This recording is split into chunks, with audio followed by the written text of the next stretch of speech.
Olá, muito boa noite a todos e a todas. Boa noite, Sensei. Boa noite. Sensei, hoje a gente vai. O tema que eu achei é, poderia ajudar as pessoas, né, no seu budismo, quem está chegando, que é como desenvolver a harmonia nas relações, né? E eu gostaria que o Sensei pudesse ensinar um pouco a gente o que que a gente pode fazer para lidar melhor com de uma forma mais harmoniosa. Vou passar a palavra para o Pois Sensei. é, pois é. Esse é um assunto ao qual o Buda dedicou bastante atenção. E na Sangha do Daisen, nós enfatizamos muito, né? A prioridade na Sangha deve ser a harmonia. Mas como é que se desenvolve a harmonia, né? Então, eu vou comentar um pouquinho os princípios que se adotam, por exemplo, num Zazenkai, numa reunião da comunidade budista. Então, eu reúno todas as pessoas e digo, bem, a nossa prioridade é a harmonia. Então, em primeiro lugar, você deve tentar não emitir opiniões do tipo, eu acho que todos devem pensar assim. Mas quando você diz alguma coisa, deve colocar isso como um seu ponto de vista particular. Eu penso isto assim nesse instante, mas deve ficar claro para todos que você está disposto a trocar seu ponto de vista a qualquer momento, que você não é seus pontos de vista. Existe um apego designado no Sutra, chamado Ditthi, que é o desejo de impor sua própria opinião. Então, Ditthi é um grande problema. E é um grande problema, vamos dizer, no nosso próprio país, né? Todos sabem disso, né? À medida que as pessoas se radicalizam em posições, o desejo de fazer com que todos pensem da sua maneira acaba atrapalhando todos nós. Então, nós instruímos as pessoas no Zazenkai, na reunião dentro da comunidade, a não defenderem suas opiniões, mas também a não contraditarem as opiniões alheias. Se por acaso alguém diz alguma coisa com a qual você não concorda, você deve dizer sim, você deve ficar mudo em relação ao fato de você ter uma discordância. Você não deve falar sobre isso. E, em especial, você não deve iniciar nenhuma frase com a palavra não, não concordo, eu penso de outra maneira. Você não deve procurar oposições. Não deve defender nenhuma opinião, nenhuma posição. Quando você faz isso, paulatinamente as coisas se acalmam, se estabelece mais silêncio e começa-se a ter harmonia. Dentro de algum tempo, vai haver uma oportunidade para se colocar uma determinada posição. Você pode, numa das palestras, fazer uma pergunta sobre aquele assunto para o mestre. O mestre vai falar sem uma possibilidade dentro da comunidade de que haja uma contestação aberta. Porque, em princípio, quando nós ouvimos o mestre falar, nós silenciamos. Se nós, por acaso, não concordamos com alguma coisa, nós deixamos isso para ser abordado depois, num momento oportuno, numa entrevista pessoal, ou nós podemos apresentar uma pergunta. E se nós fazemos uma pergunta, não é uma declaração de oposição. E isso tende a provocar um ambiente harmônico. É muito cuidado em relação ao que eu estou dizendo, não é que nós devamos, na vida, não nos opormos a coisas absurdas. Nós devemos nos opor às colocações absurdas, mas não de forma a encastelar o outro na sua posição.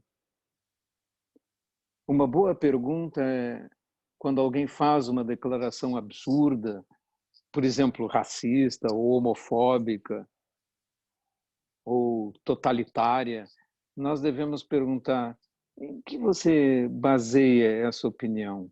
Como seria se todas as pessoas agissem dessa forma? O que aconteceria se você tem que deixar que quem fez a declaração absurda explique em que ele baseia aquilo, em que fundamentos as suas ideias estão. Vamos dizer que alguém faça uma declaração que é racista, por exemplo, que é uma coisa muito bem estabelecida na nossa sociedade, já foi criminalizada e, portanto, só aparece de uma forma envergonhada. Vamos dizer que alguém faça uma declaração racista e você pergunte: e como você explicaria o fato de nós todos sermos descendentes do mesmo grupo de pessoas? A ciência já provou que toda a humanidade descende de apenas 18 mulheres, uns 500, 600 mil anos atrás. Nossas mitocôndrias celulares comprovam isso. Então, na realidade, todos nós somos descendentes das mesmas pessoas, nós todos somos parentes. Como você fundamenta essa declaração dentro desse contexto? Já que você também é parente de todas as pessoas que têm outras raças. Aí, se nós levarmos um diálogo desta forma, sem levantarmos a voz e sem nos declararmos em oposição direta, fica mais difícil que haja um conflito. Eu não estou dizendo que isso é impossível, porque existem pessoas com ideias tão radicais que são impossíveis de serem convencidas ou abaladas a respeito de suas convicções. E a minha recomendação, se você está em um local onde a harmonia não existe, porque existem conflitos com pessoas que têm posições radicais, é melhor que você se afaste, porque ou você tem força para vencer esse tipo de ideia, ou não tem, e o conflito, em ambos os casos, é inútil. Se você tiver força para impor, normalmente, por exemplo, um mestre tem dentro da comunidade, então ele consegue colocar suas ideias com calma e está implícito que não existe espaço para contestação. Explico também por que isso acontece dentro das comunidades budistas. Porque um mestre numa comunidade budista, ele não é eleito.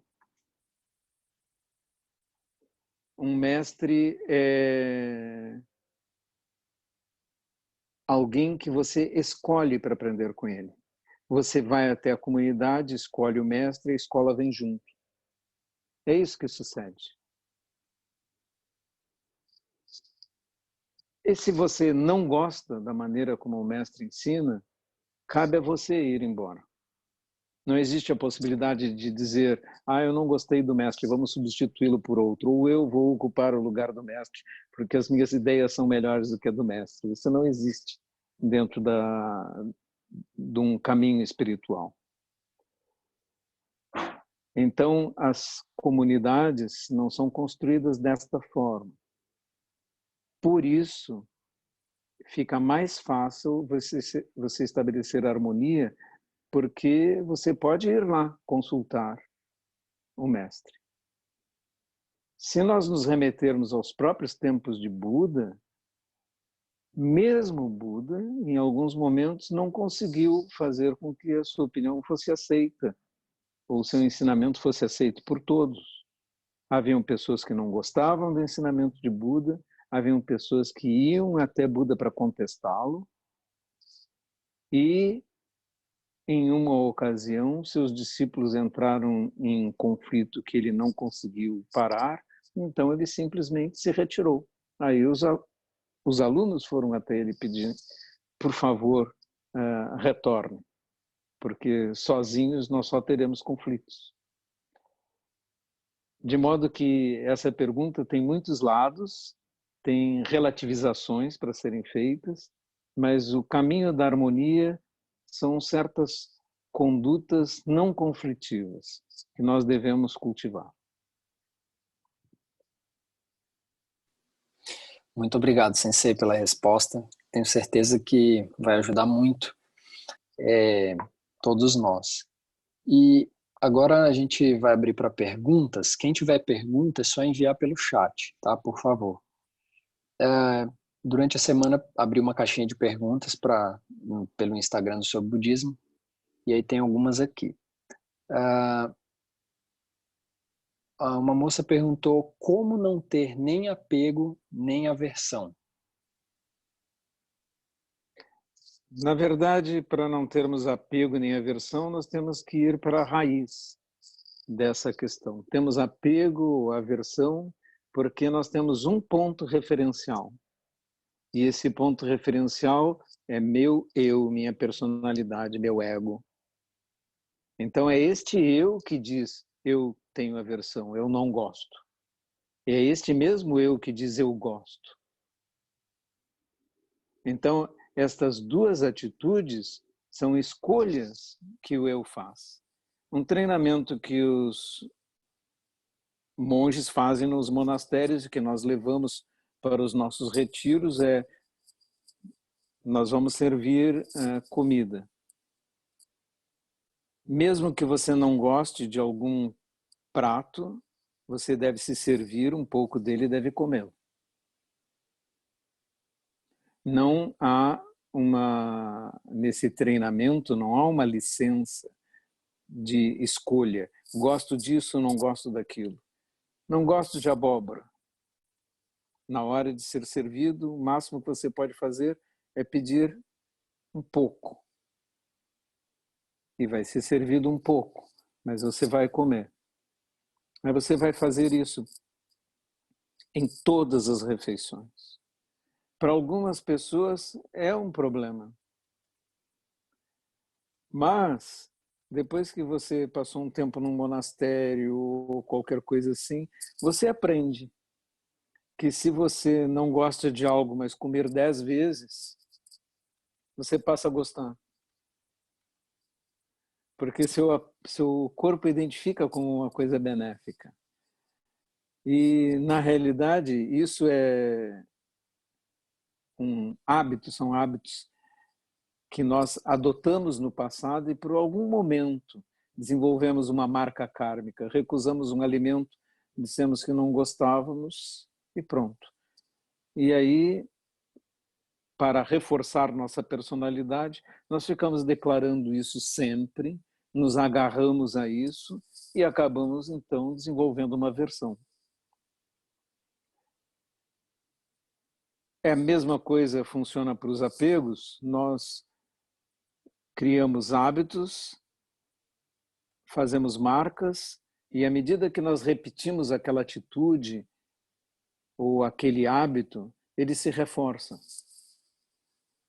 Quando alguém me pergunta por que eu sou assim, foi você quem construiu. É você quem construiu. Muitas marcas kármicas também não foram construídas agora, né? Mas vêm do passado, de outras vidas mesmo. Elas representam exatamente o que você é como onda kármica. É o conjunto dessas marcas que faz você ser quem é.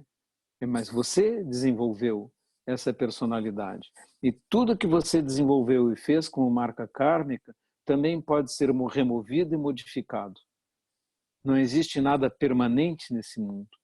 E isso nos dá, então, uma grande liberdade. Você é livre para se livrar das suas aversões e é livre para se livrar dos seus apegos. Depende apenas de uma atitude. Muito obrigado, Sensei.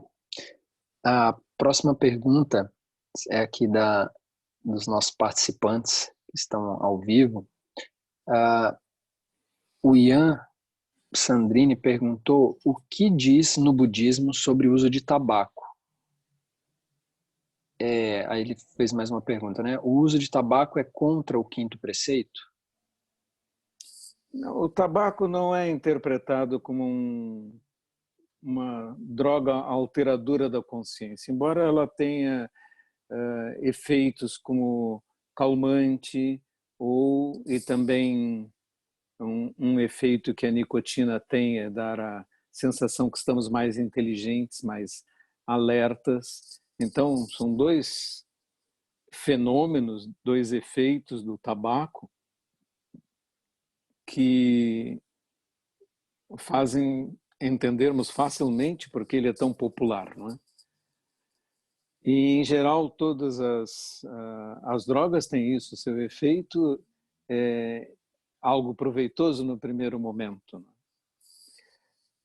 Do ponto de vista do quinto preceito, o tabaco não é considerado como uma droga alteradora da consciência, não é embriagadora, como pode ser o álcool, além de uma determinada dose, que na verdade aqui entre nós não é muito grande. Uma pequena, mais de 2 taças de vinho, por exemplo, já começam a perturbar seu discernimento e seriam desaconselháveis do ponto de vista do quinto preceito. Porém, existem outros aspectos a serem levados em conta a respeito do tabaco.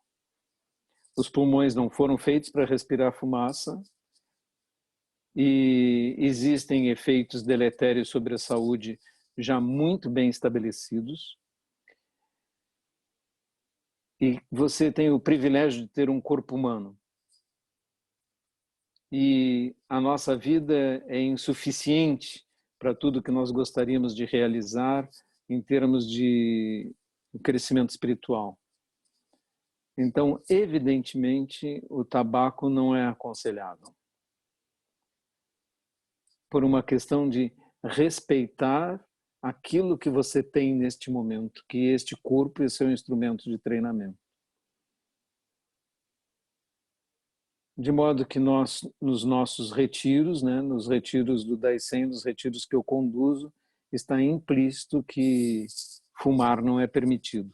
O que no Brasil não é um problema, porque o nosso número de fumantes está se aproximando de 11%, o que é um dos números mais baixos de todo o mundo.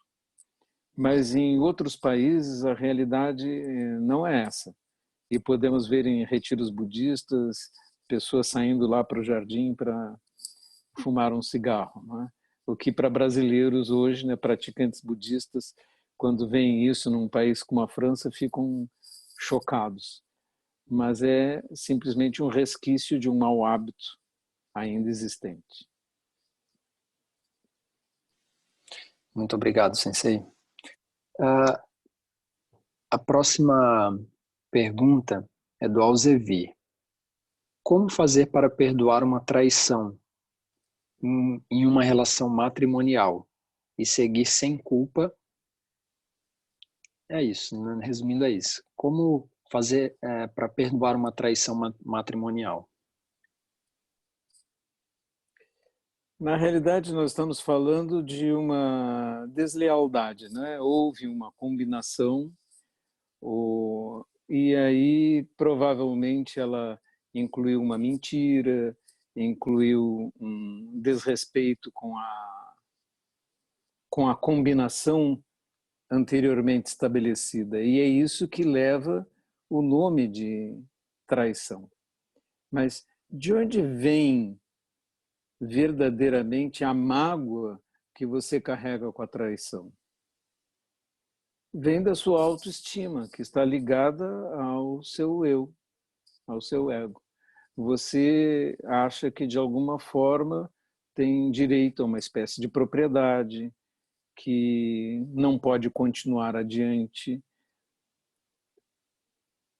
tem dificuldade com isso. Então, resolver, perdoar, compreender inteiramente as dificuldades do outro pode ser extremamente difícil, mas não é impossível. Precisa compreender o outro, os motivos do outro. Pode ser que a traição em si seja um pedido de socorro e precisa esquecer de si mesmo. Talvez dentro da nossa cultura e dentro de todo o condicionamento que você já recebeu, isso seja difícil demais. Então, como cada caso é completamente diferente do outro e depende de circunstâncias pessoais, de formação, de educação, de sentimentos, não é possível uma resposta fechada. Cada caso tem que ser tratado completamente em separado. Em especial, para quem tem esse tipo de problema, eu recomendaria, não tente resolver esse tipo de dilema sozinho, procure ajuda terapêutica, intermediários, que podem ajudar vocês a superar o problema de uma forma sensata e racional. Muito obrigado, Sensei. O Paulo Henrique diz que é julgado, que sente dificuldade em tolerar certas atitudes racistas, machistas, e as pessoas próximas dele julgam ele como radical. E o que ele pode fazer nesse sentido? Como ele não tem força para lidar com isso? Ele diz que não tem força. A primeira coisa é entender o que fez com que as pessoas desenvolvessem tais ideias. Qual é a origem dessas ideias?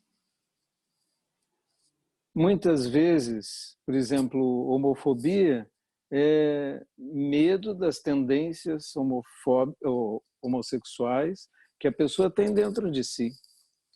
Como elas são inaceitáveis para você mesmo, então a maneira de lidar com isso é se opor violentamente contra o comportamento dos outros.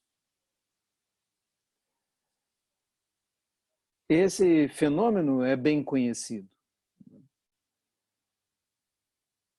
Então, a primeira pergunta que nós devemos fazer sobre manifestações racistas, homofóbicas, todas essas declarações desse tipo, qual é a origem desse pensamento? Onde surgiu isso dentro dessa pessoa? Que criação ela recebeu? Eu tenho um parente que é antissemita. Aí, investigando, fazendo perguntas, como nasceu isso? Aí ele narrou que na infância estava numa cidade pequena do interior e havia um padre que era europeu e que repetia todos os domingos na missa que os pérfidos judeus haviam matado Jesus Cristo. É que eles eram, então, más pessoas, eram pessoas odiosas, etc. E essa doutrinação na primeira infância tinha ficado dentro dele. Aí nós tínhamos que perguntar, mas isso corresponde à realidade deste momento, às informações que você tem agora como adulto? A visão das coisas, colocar em uma raça uma culpa de um pequeno grupo de pessoas, por exemplo, em um determinado momento, Você já considerou que você é católico, mas todos os apóstolos e Jesus Cristo eram judeus. Você considerou isso? Então, considerando toda a questão, levando a discussão durante anos seguidos, não é? Fazendo perguntas, investigações, consegui abalar um pouco essa convicção, ao ponto de ela não se apresentar mais, não ser mais verbalizada, embora eu saiba que lá dentro continua o preconceito existente, porque a pessoa não reformou a si mesmo o seu pensamento, não contestou a si mesmo. Esse trabalho pode ser muito duro.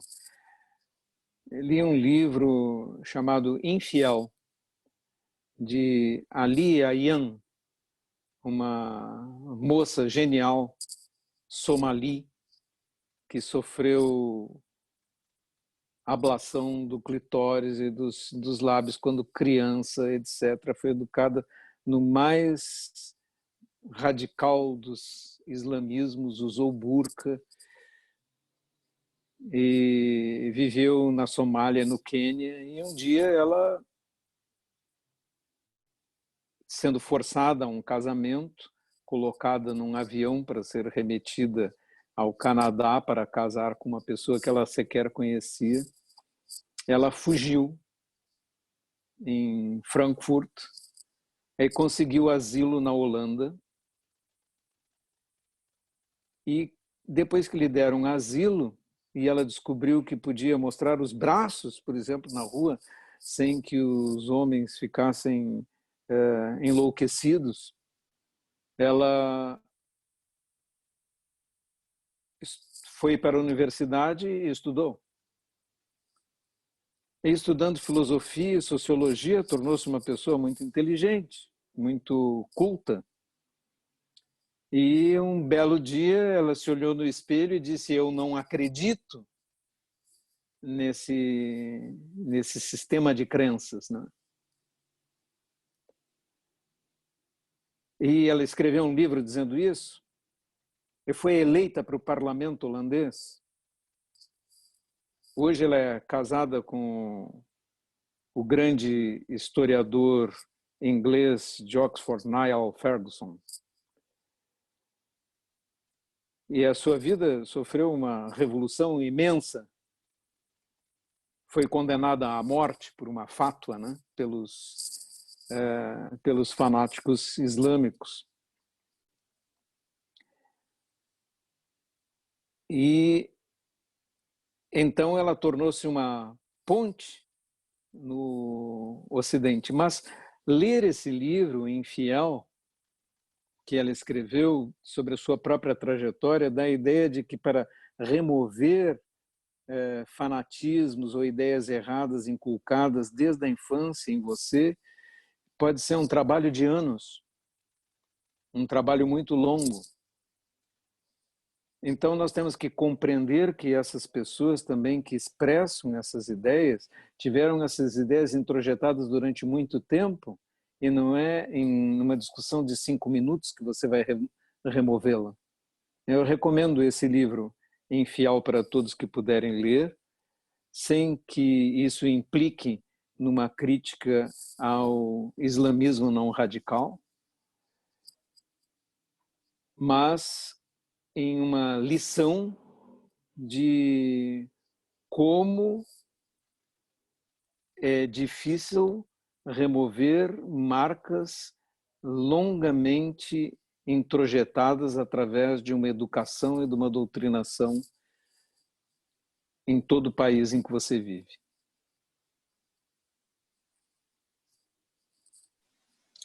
Muito obrigado, Sensei. Próxima pergunta. A Noros perguntou: budismo mais meditação tem o poder de curar doenças? Todas as religiões têm milagres ou alegação de curar doenças. Mas existem doenças psicológicas que podem ser curadas através da meditação como método terapêutico. Mas isso não depende do budismo. A meditação é uma prática que pode ser realizada independente daquilo que você acredita ou do sistema religioso que você segue. Então, eu diria, não deveríamos dizer isso do budismo. Algumas técnicas do budismo têm efeitos terapêuticos, mas esse não é o objetivo do budismo. Se um aluno vem até mim e diz assim, eu estou com tal doença, estou sentindo tal problema, eu recomendo a ele que vá procurar um médico especializado naquele problema. Porque eu não sou um médico. Aqueles que não são especializados em uma função e resolvem dar opiniões sobre ela ou impor suas opiniões sobre elas, na verdade são os charlatões que acabarão causando grande prejuízo.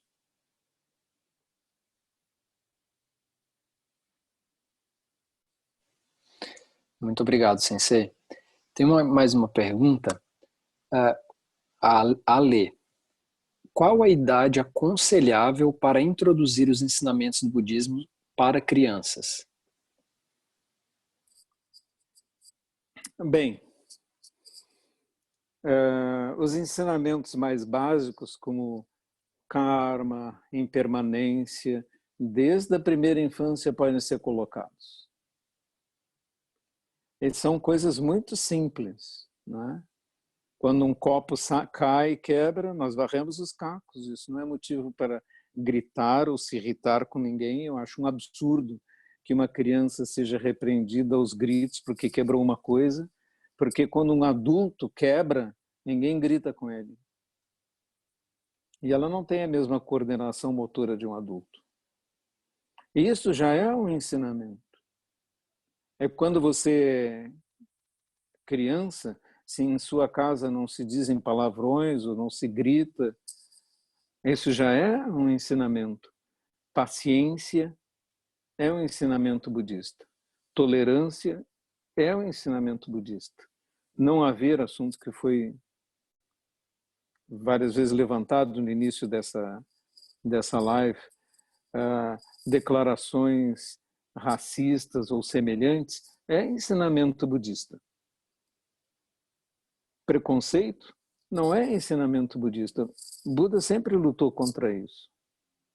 Contra o sistema de castas, com todas as discriminações que haviam na Índia, de gênero e de raça. Buda lutou contra isso 2.500 anos atrás. Nós temos que ensinar isso desde a primeira infância. Então, o budismo é para ser ensinado dentro de uma residência, dentro da primeira infância, desde a primeira infância. Prática de meditação, quando a criança quiser. Não deve ser forçada a isso. Não é um castigo.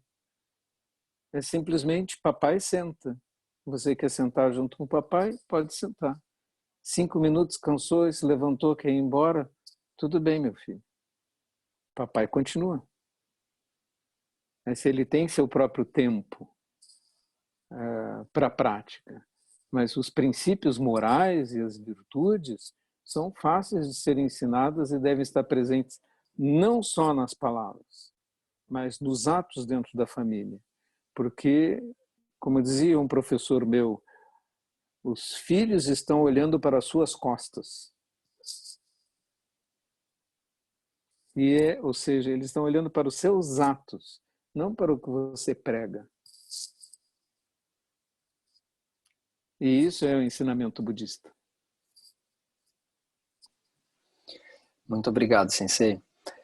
A próxima pergunta é do Erison, e ele diz assim: sempre que penso em uma pergunta, minha mente me dá uma resposta e acabo deixando de perguntar. Como lidar com isso? Você não precisa lidar, você já está muito bem. Uma característica dos alunos budistas mais adiantados é que eles vão deixando de fazer perguntas. Aí, no início você tem muitas perguntas, mas existe um momento em que você pensa em fazer uma pergunta, quando chega na frente do seu professor, você se dá conta. Eu sei a resposta, a minha pergunta é tola. Então as perguntas começam a desaparecer.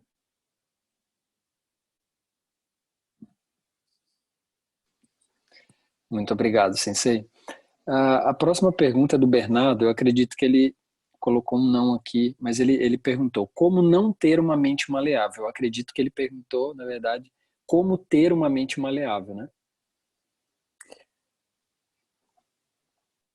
Ora, em primeiro lugar, você deve duvidar. Duvidar de si mesmo e duvidar de suas certezas. Se você duvidar de você mesmo e de suas certezas, você fica maleável. Aí, se você se agarra às suas ideias como elas fossem sua propriedade, como elas fizessem parte do seu ser, você está prisioneiro. É como começar a torcer por um time de futebol. No início é uma simpatia, depois pode se tornar uma paixão. Eu conheço pessoas que assistem jogos de times de futebol enrolados na bandeira do time. E gritam e se desesperam, e se o time ganha, ele diz: eu sou campeão. Se o time perde, ele fica arrasado, deprimido, cabeça inchada, como dizem, né? Durante 2 dias. Na verdade, o agarrar-se a uma ideia, a uma imagem, a uma paixão, leva à perda da maleabilidade. Em primeiro lugar, você devia duvidar de si mesmo. E essa é a melhor maneira, porque as pessoas mais perigosas do mundo são as que têm certeza que estão certas.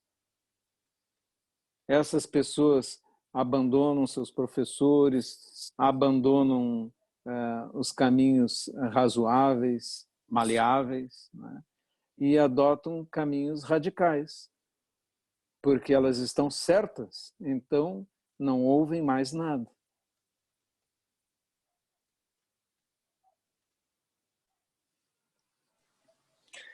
Muito obrigado, Sensei. Tem mais uma pergunta aqui do Lucas Cunha, eu vou tentar resumir.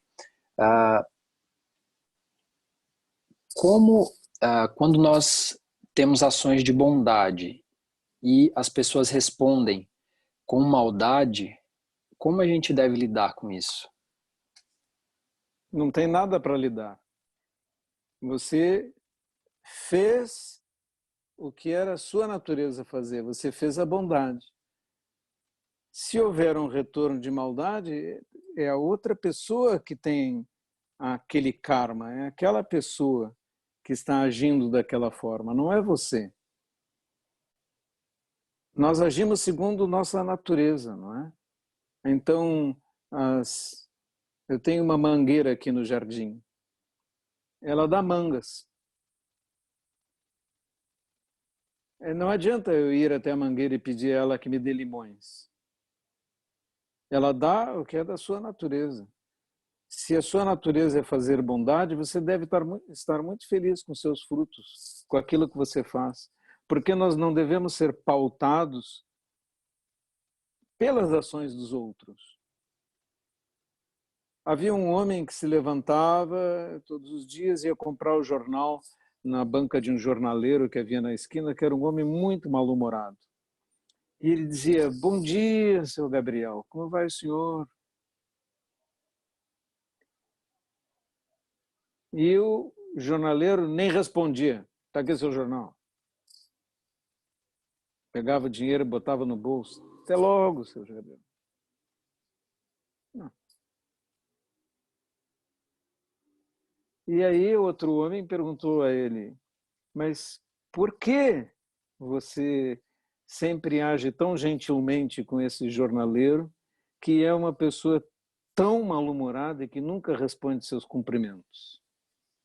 E ele respondeu: porque eu faço o que é minha natureza fazer. Ele faz o que é da natureza dele fazer. Mas eu não vou permitir que ele me mude para que eu seja como ele.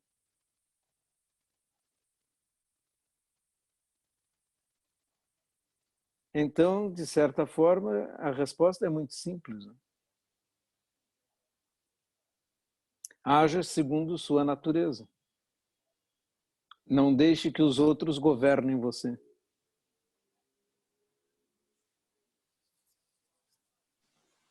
Muito obrigado, Sensei.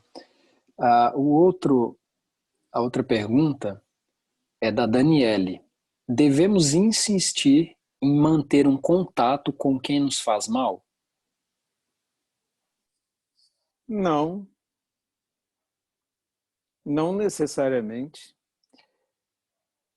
Na realidade, a Sangha é uma das joias budistas, porque é o lugar onde você encontra pessoas que lhe fazem bem e conduzem você ao caminho do bem. E isso é uma coisa muito importante, porque grande parte do caminho é feito pelos bons amigos que nós temos dentro do Dharma. Assim, só pode contatar ou conviver com pessoas que têm uma má índole, pessoas extremamente fortes, que sejam capazes de lidar e modificar essas pessoas.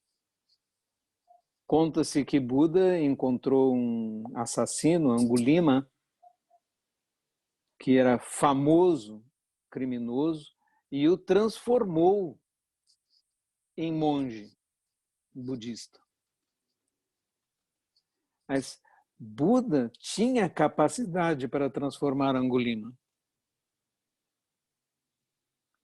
Se nós não temos a capacidade de transformar, nós devemos nos afastar para não sermos influenciados ou arrastados por aquela situação. Então, a resposta é: só devemos ficar nas situações que nós podemos conduzir para o bem ou que podem nos conduzir para o bem. Se nós não pudermos fazer isso, a melhor coisa que nós temos a fazer é nos afastarmos. E isso pode incluir, inclusive, um ambiente familiar.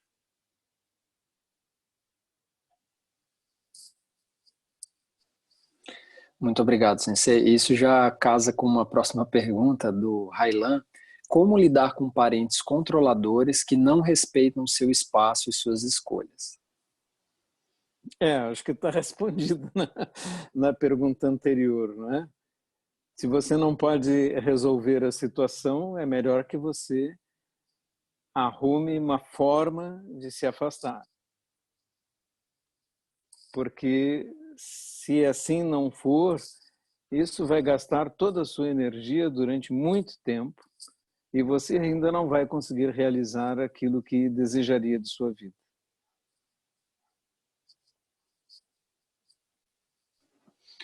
Muito obrigado, Sensei. A outra pergunta é: como lidar com uma pessoa que não te dá margem para que você conheça essa pessoa para colocar o seu posicionamento sobre o comportamento dela? Se ela não lhe dá margem, você não tem o direito de violentar o espaço dela para colocar as suas próprias posições. Nós só devemos colocar o Dharma, inclusive, não é? O Dharma só deve ser falado onde há respeito. Eu não posso, não é do pensamento budista, por exemplo, eu me vestir de monge, entrar num ônibus e começar a pregar a palavra de Buda, né? Os ensinamentos de Buda. Um budista não faz isso, porque isso seria uma violência contra as outras pessoas que não estão querendo ouvir e ainda seria um desrespeito para com o Dharma. Eu tenho como monge budista de ficar no meu espaço ou estar aqui e vem ouvir quem realmente quer ouvir. Eu não tenho o direito de impor essas ideias. E, pelo contrário, na tradição Zen, os alunos tinham que fazer muito esforço para aprender. Hoje as coisas estão muito facilitadas. Mas antigamente, imagine, lá na China antiga, no Japão, o mestre numa montanha, no seu monastério, no seu templo, o aluno tem que ir caminhando até lá. Tem que sangrar os pés, subir a montanha, chegar lá, bater na porta e dizer: eu queria ouvir ensinamentos. E o mestre, em vez de lhe dar ensinamentos, naquele momento, ele diz ao aluno: nós precisamos de auxílio na cozinha, assim. Eu já vou lhe dar trabalho. E ele vai lá trabalhar esperando ouvir os ensinamentos.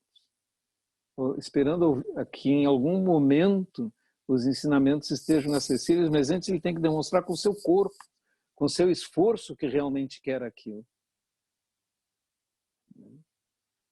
Tem uma história célebre do budismo tibetano em que um monge viaja e leva dinheiro, ouro, para a viagem, e quando chega lá, separa um pouco de ouro e entrega ao mestre, e pede ao mestre que lhe ensine. E o mestre diz: não, você está me dando uma parte do ouro que você tem. Você tem que dar todo o ouro que você tem. Senão eu não lhe dou ensinamentos. E o monge fica aterrado com a situação: como é que eu vou voltar para o meu país de origem assim? Mas pega e entrega todo o ouro. E o mestre diz: não, não, assim não. Vá lá e troque esse ouro por ouro em pó na cidade. Porque eu só aceito se você trouxer ouro em pó. O monge vai até a cidade, troca as pepitas de ouro que trouxe por ouro em pó e volta até o mestre. E o mestre diz: tá bem, venha comigo. Pega o saquinho de ouro em pó, junto com ele, sobe até uma colina do lado do templo e vira o saquinho no vento, de modo que o vento leva e espalha todo o pó. Aí o mestre se vira para o discípulo e diz: agora eu posso lhe ensinar. Decodifiquem essa história. Ela tem vários grandes ensinamentos dentro dela. E é maravilhosa. Os alunos devem fazer esforço. O mestre espera que ele demonstre esforço. Ao mesmo tempo, os alunos não podem achar que estão comprando o ensinamento. Eles estão se esforçando para ouvir o ensinamento. Não estão comprando. Aqueles que estão contribuindo para que as lives, por exemplo, sobre budismo existam, estão contribuindo para que o Dharma seja difundido, mas não estão comprando esse ensinamento. Porque o Dharma em si mesmo, o Dharma não é vendido.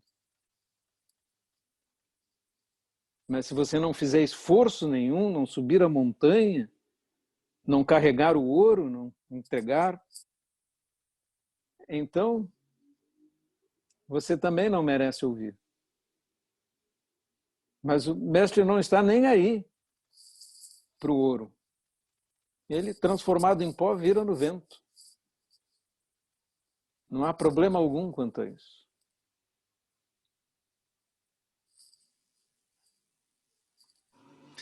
Muito obrigado, Sensei, pela resposta. O Felipe perguntou, agora acredito que é a última pergunta. O Felipe perguntou: gostaria de ouvir do Sensei o que o budismo fala a respeito da caridade e amor ao próximo. O primeiro dos paramitas é generosidade. Primeiro das grandes virtudes, né?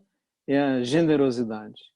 tanto Dharma deve ser dado generosamente para quem pede, e tanto a ajuda material deve ser dada para quem necessita.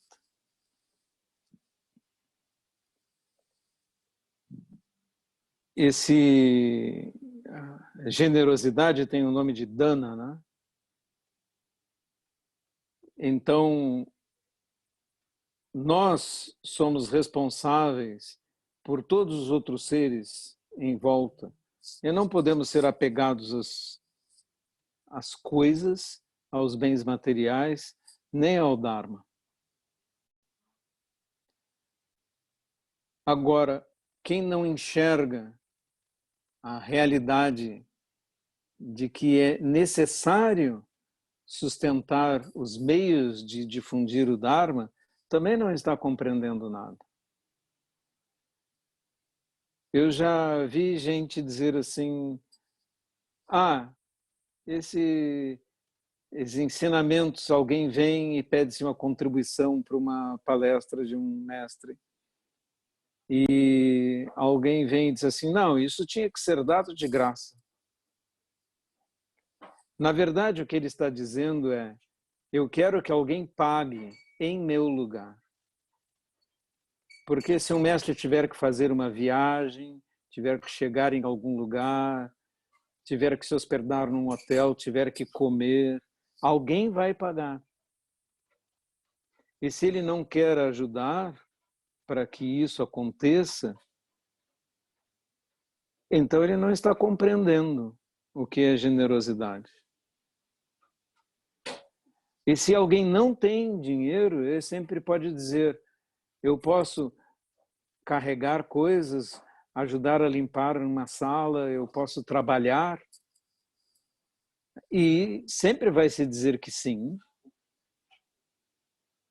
porque desde que haja esforço, há mérito. Não significa necessariamente um recurso financeiro. Mas nós, da maneira como o nosso mundo hoje está organizado e existe, há necessidade de recursos em forma financeira. E quando alguém diz que no tempo de Buda ensinava de graça, ele está ignorando os fatos, ele não sabe do que está falando. Buda saía para mendigar sua comida. E quando ele recebia comida mendigada e todos os seus alunos, ele estava recebendo recursos. E o primeiro lugar onde a Sangha se estabeleceu, no tempo de Buda, o Parque dos Servos, lhe foi doado por uma cortesã. Então, as doações e a generosidade para sustento da Sangha sempre existiram desde o tempo de Buda. Não são nenhuma novidade.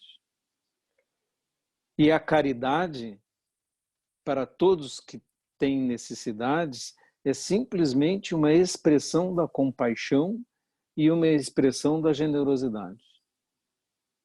Duas virtudes budistas das mais básicas. Sensei, muito obrigado. Agradeço também todos e todas que participaram. Eu vou fazer um print aqui da tela, se puderem abrir a câmera, por favor. Agora eu descobri uma forma mais simples de fazer. Quem puder abrir a câmera aí para a gente fazer um print, por favor. Agradeço a todos e todas aí que participaram. Se quiserem participar de novo, os recados vão ser dados pelo grupo do Telegram, tá bom? Eu vou dar primeiro um print. Se quiserem fazer cara de praticantes, de meditadores, budistas, podem. Mais uma. Aqui mais uma.